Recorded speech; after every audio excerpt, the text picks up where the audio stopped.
नमस्कार. शिवलीलामृत पारायण करताना काय करावे?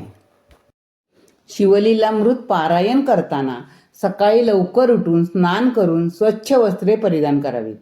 शक्य असल्यास घराच्या किंवा मंदिराच्या ईशान्य दिशेला पारायण करावे. पारायणाला सुरुवात करण्यापूर्वी संकल्प करावा. भगवान शंकरांची पूजा करावी, दिवा लावावा आणि अगरबत्ती लावावी. रुद्राक्षाच्या माळेने ओम नमः शिवाय या मंत्राचा जप करावा.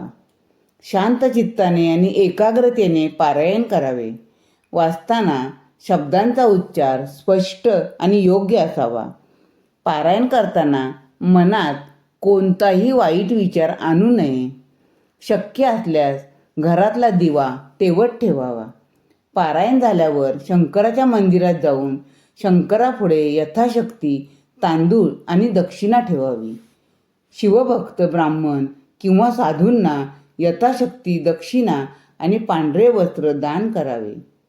आता पारायण करताना काय करू नये तर पारायण करताना कोणत्याही प्रकारचा नकारात्मक विचार मनात आणू नये. मांस, मटण, मदिरा तसेच कोणत्याही प्रकारच्या तंबाखूचे सेवन करू नये. पारायण करताना कोणाशीही वाद घालू नये किंवा भांडण करू नये.